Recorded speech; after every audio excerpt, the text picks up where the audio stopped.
Good afternoon. I'm Jeff Branson with SparkFun, and welcome to our webinar on data visualization with a microbit. So I'm kind of a geek about data visualization. I just came off doing a Edge of Space balloon launch last Friday, and just to talk a little bit about data, I want to show you some of the stuff that we developed from our data loggers as we went to near 100,000 feet. And I'm going to have Cassie cut to the Windows machine. So you can see we've taken a set of data points and mapped them. Oh, I think the phone's on.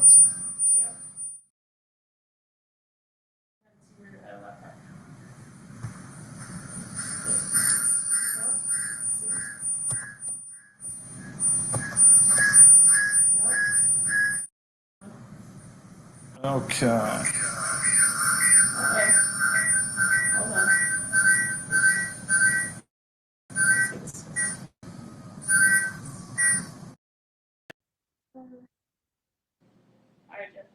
How's that? Okay, great. So you can see that I've got Google Sheets open, and I've got 3 tabs down at the bottom of Google Sheets. One is the set of samples from our latitude and longitude taken from the GPS aboard the balloon. And then we took that and overlaid it in Google Maps and got a flight path. And then there's also an interactive geochart with this, and the interactive geochart is pretty sweet. So I can click on it.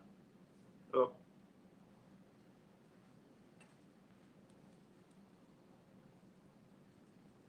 Click on a data point, and it gives me coordinates, altitude, latitude, and longitude. So pretty cool stuff that can be done with data visualization. With so many classrooms using the microbit, what I wanted to do was explore some applications for doing data visualization in a number of different programming platforms with the microbit. We're going to start out with the Chromebook. And if you want to follow along with this, it's pretty easy. I've built a bit.ly link, and that bit.ly link should be in the comments section on the YouTube that you're tuned into. But if you need a prompt for that, it's bit.ly/datavizmb. It's got a custom bit.ly. So again, that's bit.ly/datavizmb. And the first section on that cheat sheet is going to be for Chromebooks. So there's a Chrome plugin that was written by Derek Runberg, one of our SparkFun employees, that allows you to open a terminal into data coming from the microbit. So the microbit will generate a piece of information and then basically send that information across the serial port through the USB connection to the little terminal program that Derek wrote. So if you go to the Chrome web store, can you cut to my Chromebook? This Chrome plugin was written by Derek, and it works really, really well with the microbit to help gather and visualize data. And we're going to use this in order to get data history, and then we're going to take that, plug that into Google Sheets, and develop some charts with it to start out with.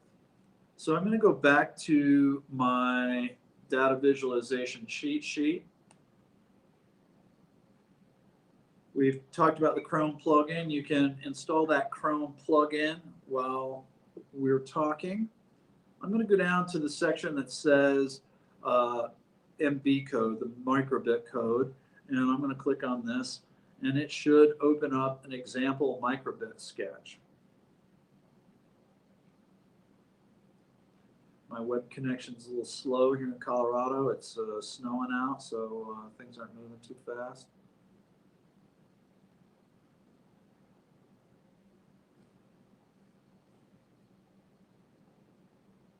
So the link to this microbit sketch is also on the cheat sheet. Every example that we have will have an example for your laptop, whether it be Mac or Windows, and then a download for microbit. So I'm going to go to one that's actually already been opened because my web connection is really, really slow on the video. Here we go. So if you open up that microbit code link, we should be here.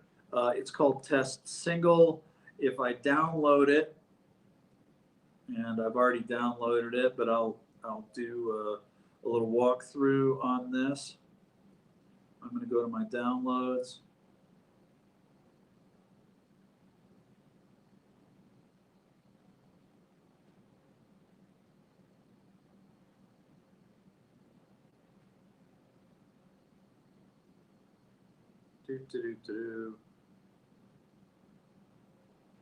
Chromebook is right up to the limit of what it can do at one time.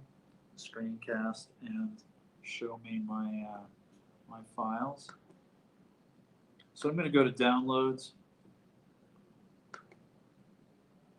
When I go to downloads, I have that microbit test single.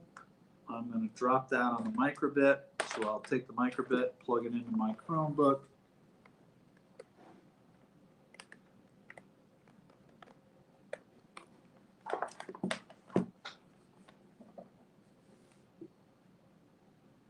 And then I'll grab that test code and drop it on the microbit. When I do that, I should get the blinky light, blinky, blinky, blinky, blinky, blinky, blinky, code downloads to the microbit.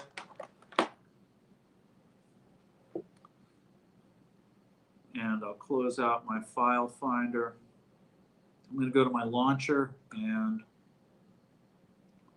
once my serial monitor is downloaded, it should show up in my monitor, and I'm going to have to set this up so that the computer sees over its bus where that device is. So I'm going to set this first. The data rate is going to be 115,200. Can you pause for me real quick? Sure. Your screen is a bit blurry. Okay. So I need you to reconnect real quick. Okay, Cassie's telling me I need to reconnect. So I'm going to go back here. And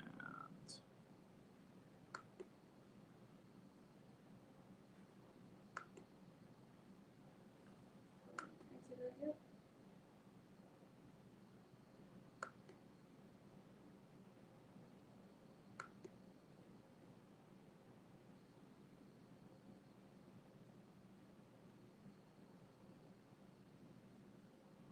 can I just open this?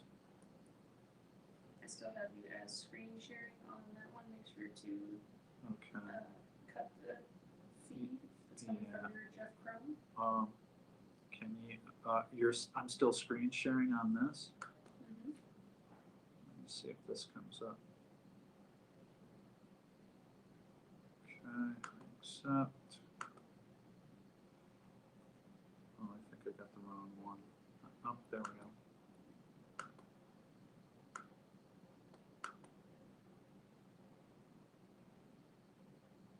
How are we doing now? Much better. All right. Great. You can go right back to your screen. Okay.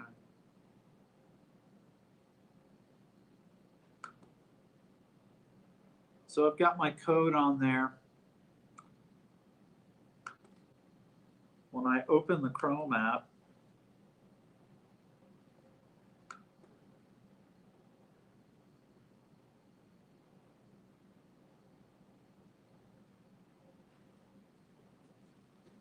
I'm going to change the port speed. You should already have a port selected. It should find that automatically for the microbit. I'm going to change the speed to 115,200, 115,200 bits per second. And I'm going to click connect. When I do that and everything's good, I should get this green connected script underneath there. As I scroll down, when I press the A button on the microbit, I start data logging. And I get 4 data points every time I press the button. So you can see I go 0, 1. I'm going to go 4 through 7. And I'm going to press it one more time, which will give me 8 through 11. So I have 10 data points. And I'm going to click copy data on here. You can also download it, but I'm just going to click copy data. Control C also does this. The next thing I'm going to do is go to a new tab and open Google Sheets. So I'll go to the app menu on here, click on Sheets, and Google will open a spreadsheet for me.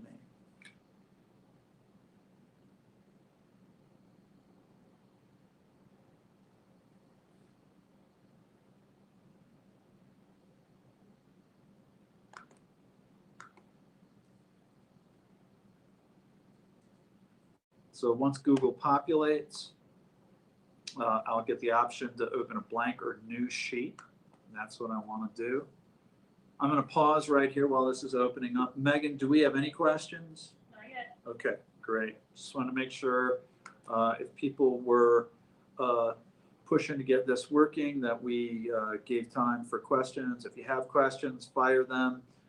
We have the ever-present Megan in here answering questions, and she'll relay them, and we'll do our best to make sure that you get working. So once Google Sheets opens, I'm going to enter that data into the first column. I'm waiting for it to populate in my browser. The suspense is killing me.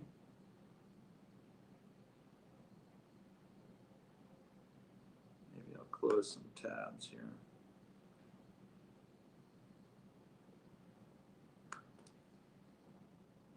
And I'm going to place my cursor in the first cell, in the first row, in the first column.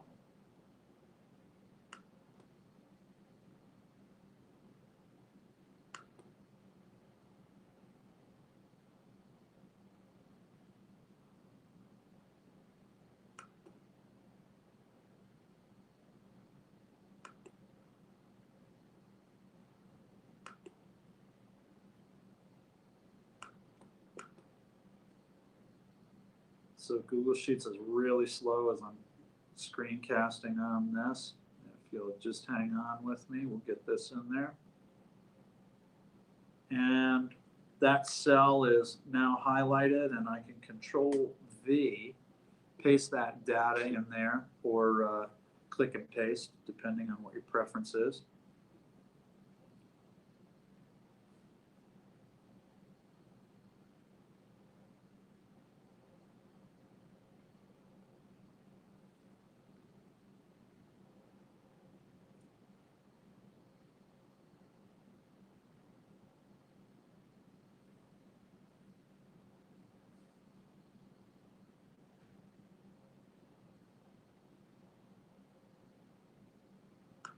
Come on, little Chromebook, I believe in you. This worked really, really well when I wasn't hooked up to the screencast program, but apparently the screencast program is taxing the somewhat limited operating system that this Chromebook has to offer.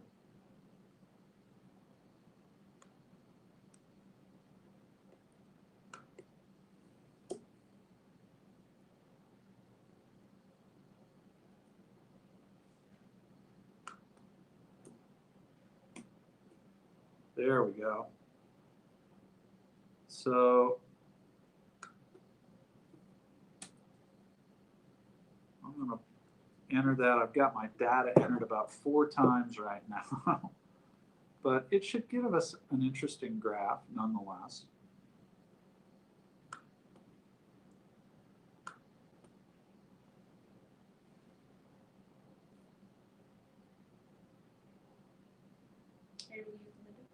Completely stalled here. Yeah. Are you able to jump over to the Windows one? Not do this because it's Chrome. So let me try one more.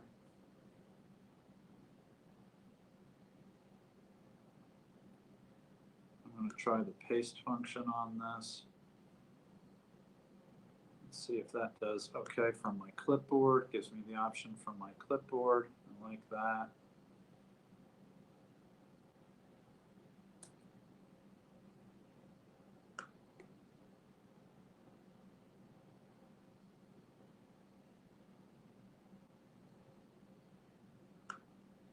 And there's our data. So I'm going to actually alter this first row because it got an unknown character. So I'm going to say, Jeff, we gotta reconnect. oh, really? Yep. The feed coming from the Chromebook is not coming out clear. So most people are looking at a fuzzy screen. Okay.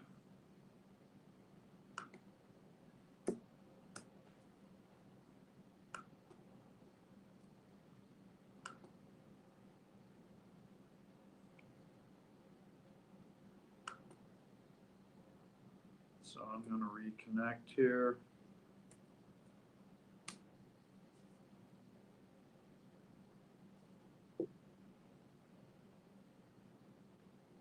We gotta get you a new Chromebook.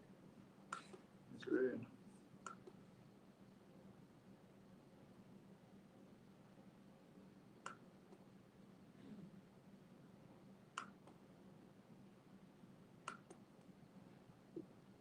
Megan, any comments? We doing okay on the web? We're doing good. Great. Oh wait. No, just about blurry. Okay. So I'm going to go back to my spreadsheet where I have a block of data from 0 to 11. Good. Go for it. Am I good now? Yeah, I can Okay, see. great. I'm going to go over to my icon for graphing. I'm going to need to click more on here. And I'm going to click the graph icon. And I'll wait for the Chromebook to grind through this.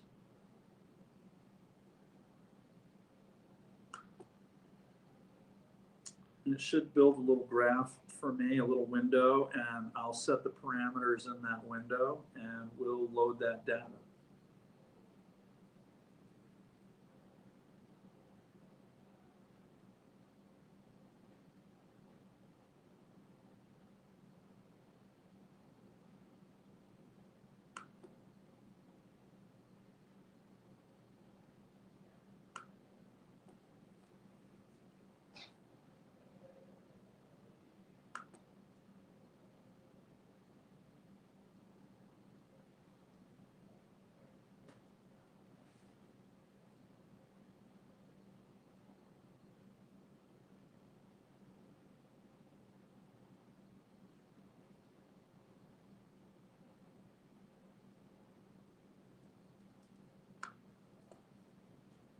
So I'm still trying to get my graph window up, clicking my graphing icon.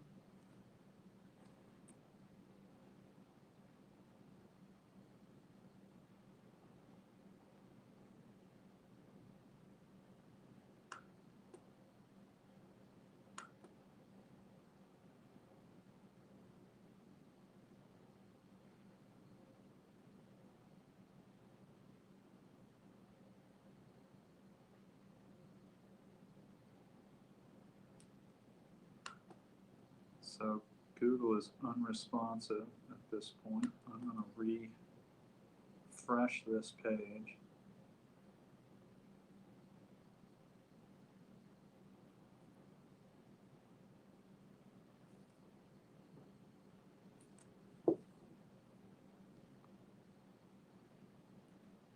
Megan, any comments? Just making sure. Love the topic. All right, I'm sorry? Love the topic. Okay, great. Here is our data.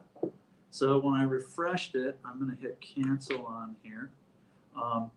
I've got a grid up that automatically populates the data that I've got here. You can see the low point in cell 1 is populating with 0. And then in cell 2, we're at the value 1, cell 3, the value 2, and so forth and so on. As this refreshes, because now it's catching up to me, you can change that graph around as needed, and you can do lines, you can do area, you can do scatter plots, all through that same basic technique. And I think what I'm going to do is move forward from here. The kind of the slow response of the Chromebook on this is is making it a little hard to give you a really engaged presentation. I may give it just a couple seconds here, grab my presentation, and show you one more graph. I was going to skip ahead, but it seems like it's very possible that we may be able to squeeze one more demonstration out of this. I'd like to show how you change the facets of the graph and presentation. The Google Sheets graphing tool is exceptionally good. If I go back to, again, the example that I was talking about earlier on my Windows machine, you can see as you geoplot this, you get all kinds of ways of visualizing the data, and really cool stuff. So I'm going to skip Cassie over to the next example. If you have questions about this, feel free to plug Megan. The example code is on the cheat sheet. Again, that's datavizmb. So it's bit.ly/dataviz.mb. So you can replicate this in your home setting, in your classroom, whatever you need. So the next thing I want to talk about is the processing language. And I'm a huge fan of processing. There's a pretty devoted following to processing here at SparkFun. Our educational technologist and specialist, Derek Runberg, wrote a book on processing. It's one of the most powerful languages with easy application that I know of. So on the DataViz sheet, there's a couple of links into the processing stuff. I'm going to switch. Are we on my Windows machine now? So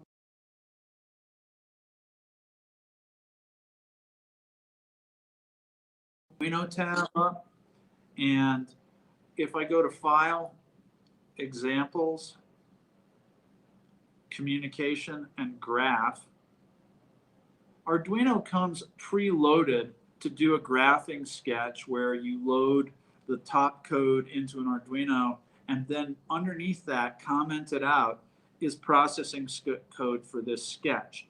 Well, I took this processing code and adapted it very, very slightly so that we can run the microbit instead of an Arduino.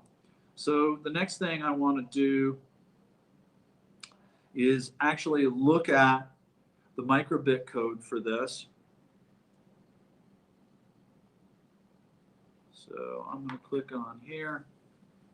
I'm going to go to my microbit code, and that is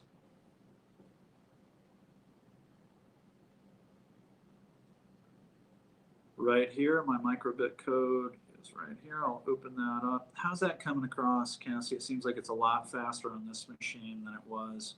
Great, really great. So you can see in the processing code, in the onStart block, which runs at the beginning, very similar to the setup function in Arduino, I've serial redirected the serial data that I'm going to receive to the USB port where I'm connected. And I've set the counter to initialize its value at 0. Then within the loop, I'm going to serial write the value of counter, and I'm going to change the value of counter. And then finally, I'm going to serial write an empty line, which is actually a carriage return, which is the delimiting character in the processing sketch. We'll look at that really briefly, but I want to load this code to my microbit. So if I go to my downloads, I should already have it in there because I've been working on this over the last couple of days. So if I go to serial microbit, serial to processing 4, I'm just going to drag that onto the microbit. Now, there are some intermediate troubleshooting steps that I'm going to cover. So if you're doing this in your classroom, you've got some tools if things aren't quite working the way that you'd like them to. And we know in the classroom that nothing ever works the way we think it's going to. I'm going to open that graph sketch back up. I'm going to go to the tool files. make sure that I'm connected to the port that my microbit is on, which is port 111. I'm going to open the serial monitor. And because the microbit's default speed is set to 115.2, my serial port is set to 115.200 down here. And you can see that I'm serial printing counter and I'm up to 100 and 200, whatever. If I hit the reset button, it'll restart at 0. There we go, 0, 1, 2, 3, and it just counts up. Great. So I've confirmed in this window that all I'm getting is a number, and that's what my processing sketch is set up to read, is a number with a carriage return, and basically it uses the carriage returns to chop everything off and just read the number. Now, if I take the example code and I open it up in the processing language, and if you haven't been exposed to processing, but you have to Arduino, this will look remarkably similar. This is the graphing sketch. I've made one change to this graphing sketch, actually 2 changes to the graphing sketch from the standard graphing sketch that we would download from Arduino. And the changes that I've made is I've changed this string of text to reflect the port that I'm on. I'm on COM 111, and if you were paying attention as I opened up my serial port in Arduino, it was named COM 111. I just entered that into the serial object here, and then I changed the speed. The speed comes in the standard form at 9600 bits per second. I'm at 115,200 because that's the default setting for the microbit. So once I make those changes, I'm going to hit play on here, and I get a window, and lo and behold, there is a data visualization of my number counting up. If I hit the reset button, you can see in the bottom of my window that it starts from 0 again, and here I am. I've restarted the sketch, and it's low, low, low, low, low, low, low, low, low, low, but gaining every time. So I have this very functional graphical representation in processing. The cool thing about processing is you go in, you can change a bunch of this code, change the size of the windows, change the size of the draw function on this. You can alter this sketch to build other objects with the data that's coming in across a serial port. So once again, the microbit is configured to pass a serial counting variable across a USB connection and then build a data visualization based on that. So, Megan, do we have any questions? Nope. So far, so good. Great. So that's our processing example. The next one I'm going to do is in Python, and it's a little more complicated in that it actually uses a handshake. The microbit is actually going to pass a character to Python, and Python will pass a character to the microbit, and the microbit will only send data when it's asked for it by the Python program. So I'm going to move down that sheet from our microbit to processing section. And in the microbit to processing section, you can see I've actually included all the code as well. And that's standard practice for me on these cheat sheets to include all the code for each example. So in Python, I've got a picture of the microbit code that I'm running, and I've also got a link. Do I have a link in there? Make sure I have a link. I don't. I'm going to need to add that link. So if I go back,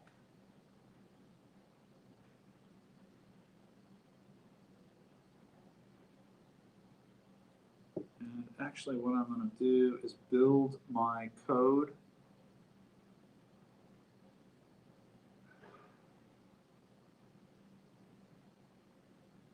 Based on my picture.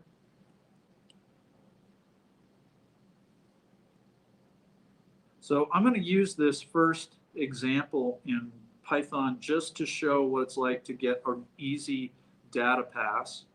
So I've basically got the same code up that I used for processing, and I'm going to go to my Python script, and I'm going to back up in my I'm actually going to come off the cheat sheet here.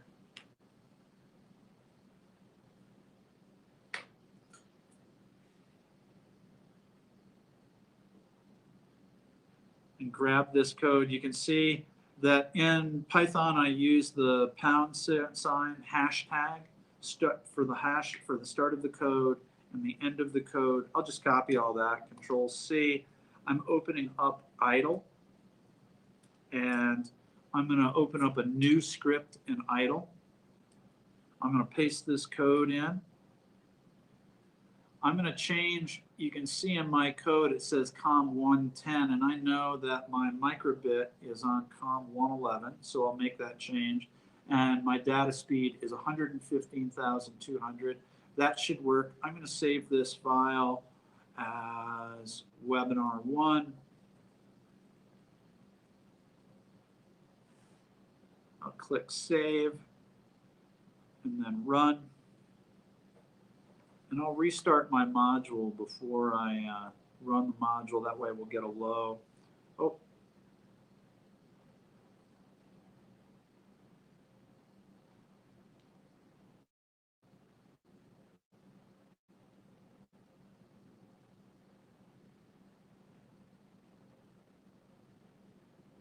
Let me retry this. So there are my numbers counting up in the shell in Python.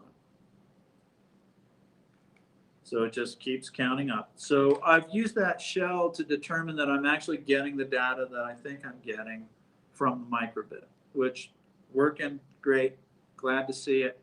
I'm going to exit out of this shell with Control C. So that's the keyboard interrupt, and I can close out the shell window and open up a new window. So if I go back to the document, what I have under example 2 is basically a new set of code that is slightly different on the bottom. So the top, the on start part is exactly the same, but on the bottom, what I'm going to do is I'm actually going to open up my code.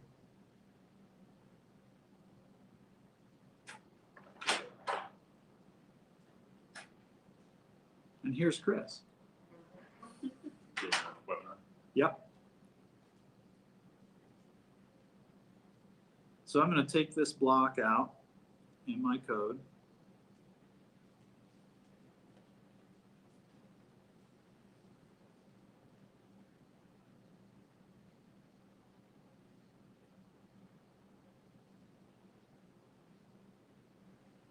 Click on the edit button. Throw this away. So I'm going to go down to the bottom from advanced. I'm going to go into the serial palette. I'm going to grab from the serial palette serial on data received. And I'm going to use my cheat sheet a little bit here.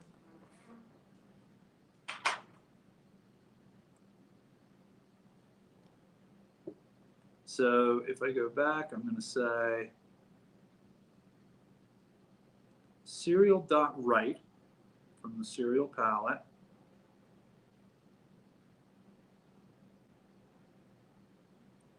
And what number I want to write is actually counter. So if I grab that from the variables menu, plug that in, and I'm going to set this so that also every time I do this, I change the counter by 1. So basically, it prints the number that it is, it changes that number by 1, and then I'm going to serial write a carriage return because my program in Python is looking for that carriage return to parse the data out. Basically, it's like 2 bookmarks that tell the Python program what to look for. So I'm going to grab this and I'm going to serial write line. And that's basically all it's going to do is when it says serial write line is it's going to issue the carriage return for me. So I don't have to explicitly declare that. And then I'm going to call this webinar. And I'm going to download it. Now I'm going to go to my folder and drop that on the microbit.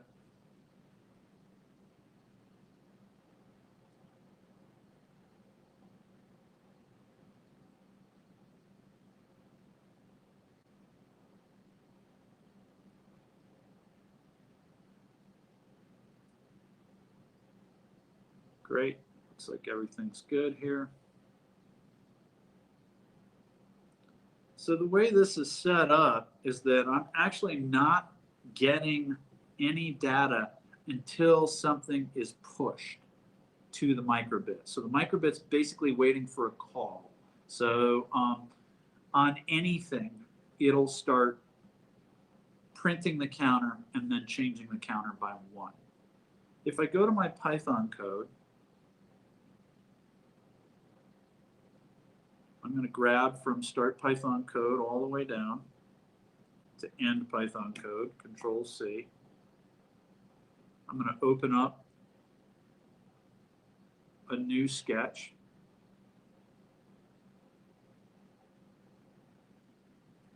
And paste that code in there. I'm going to save this as webinar 2.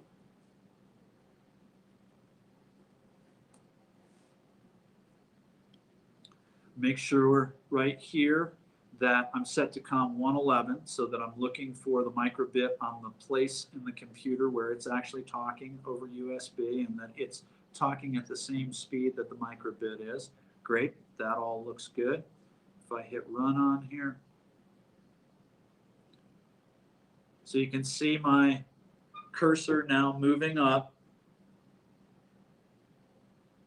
as the microbit counts up. Is that coming across, Cassie? Great.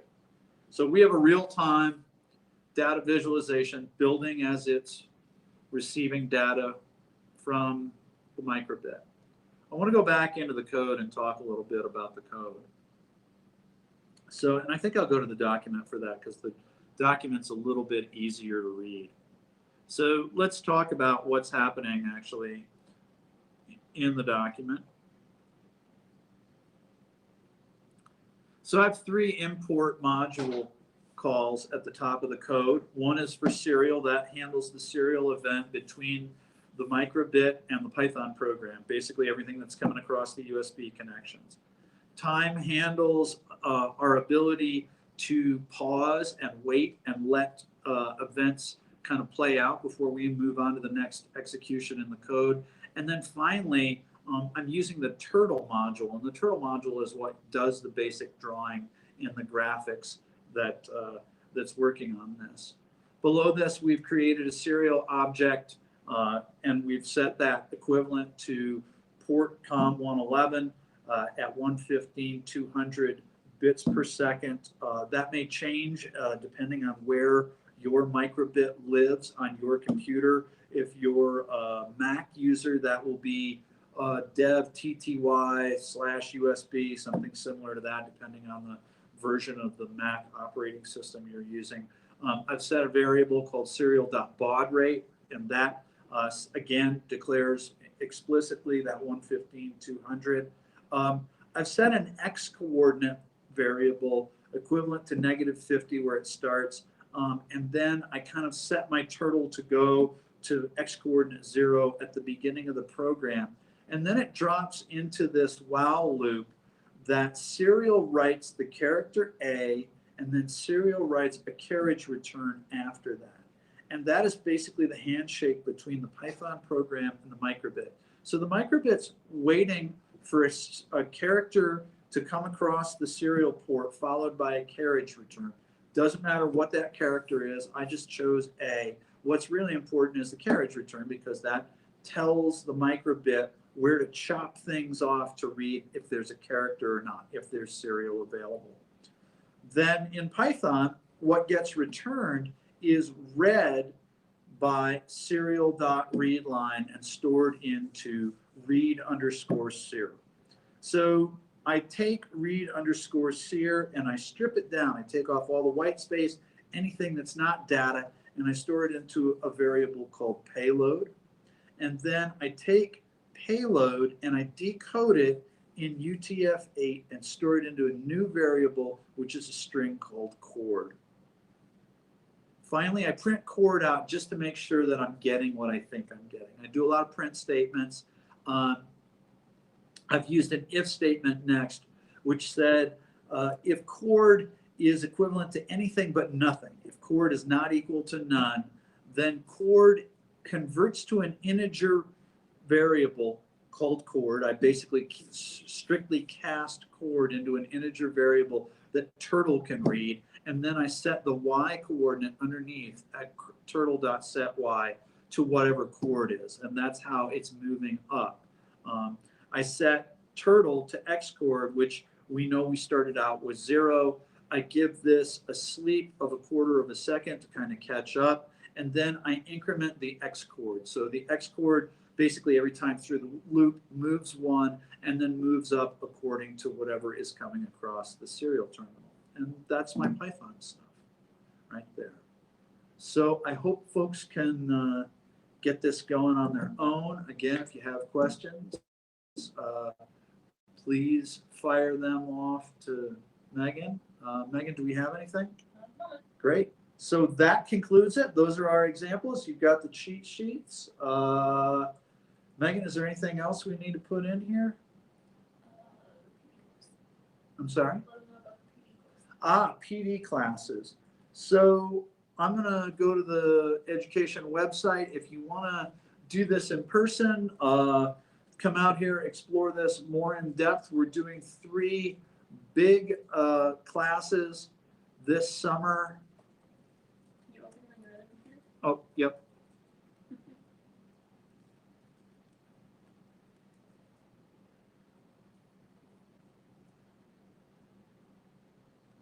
So here's our professional development webpage. That's under sparkfuneducation.com/professional dev. It's also at the top. I can do PD events, and it puts me here. Our first class this summer is going to be Raspberry Pi for Educators in Bronxville, New York. We're super excited to be teaming with the Bronxville Public School System and our friend Brad Ashley out there to run a dedicated Raspberry Pi for Educators class. We're going to cover motion control. We're going to cover serving web pages. We're going to cover what I would consider to be some advancing topics for Raspberry Pi. It's a 4-day long class in Bronxville. July 15th through the 19th, we're going to do our flagship class for Arduino here in Boulder. This is all Arduino and only Arduino. Every year, our microcontrollers for educators class has been split across a number of topics. This year, we're spending a whole week here in Boulder devoted to nothing but Arduino. So that should be a great time. We're going to cover Arduino and processing going both ways. Motion control, we're going to do a lot of sensor integration and data visualization for Arduino. So if you wanted to kind of up your game with Arduino, that's a great one. And then finally, at the end of July, we're really excited to be partnering with some Portland schools to do a microbit for educators class, a week-long microbit for educators class with Derek Runberg in Portland, Oregon. That's July 22 through the 26th. If you have any questions on this, you can email us at Megan, education@SparkFun, education@SparkFunWorks, Jeff@SparkFunWorks. Yeah, great. I think that's it. Cool. We want to thank you all for taking the time to hang out with us this afternoon. I hope this was informative. Coming up on what day, Megan? Next Wednesday. Next Wednesday, we're doing data visualization with Arduino. If you're interested, this will be a continuation of what we did today. Looking forward to it, and have a great afternoon.